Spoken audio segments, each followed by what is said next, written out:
Welcome to another episode of FAQ Mondays. I am your host, Fluff, and I think this is episode 208. That's a lot of questions. I've repeated some of them, but mostly that's a lot of questions. You know what I should do? I should just go back to my earliest questions and start re-answering those. Because those were some juicy ones, let me tell you.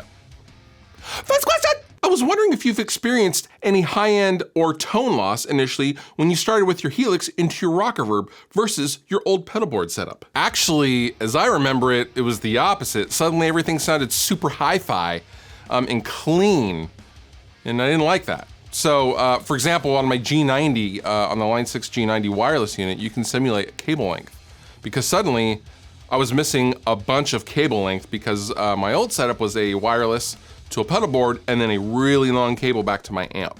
I like that tone. And I just dial in, I think a 20 foot or 25 feet for the cable simulator with the G90 wireless. And then with the Helix, you won't experience any signal loss as long as you make sure you're hitting the amp the same as you are with a cable straight in from your guitar. And that took some dialing of unplugging and plugging in just a regular guitar cable and plugging the Helix back in. I believe my output settings for my 4-cable method is 8 dB coming from the loop out into the input of the amplifier. For whatever reason, 0 dB unity gain was too weak. So I ended up turning it up, but I got it matched exactly. And other than that, no, the signal has been extremely clean sounding to my ears. Thoughts on the new Beartooth stuff? I love it. I love Beartooth. I'm a big fan of Caleb and company, and I love the new stuff that I'm hearing. My favorite song so far is the one that leaked on SoundCloud that Caleb tweeted out. I think it's called Infected. Man, good stuff. I cannot wait to see them in November when they come to Seattle. Would you rather play guitar in Mastodon for a successful world tour or get to track guitars on their next album, but the album is not well received? Oof. You know what? I love touring and I love playing live in a live setting.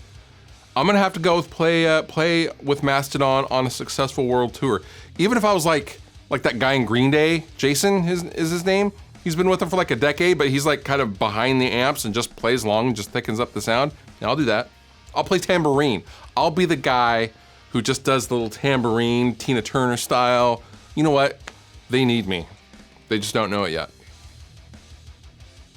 Yeah.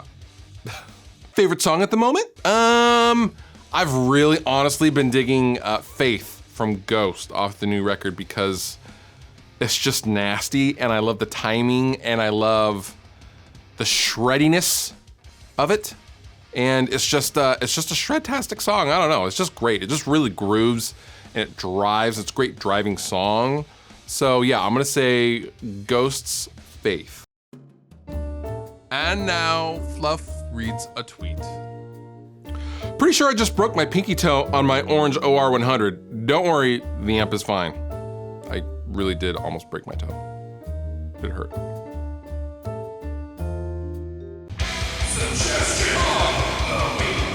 My suggestion to you this week is to check out this amazing episode from Lars Ulrich's podcast, It's Electric, featuring Tom Morello from Rage Against the Machine. He gets very candid about Rage Against the Machine and the communication issues they have had, and he's very forthcoming about himself.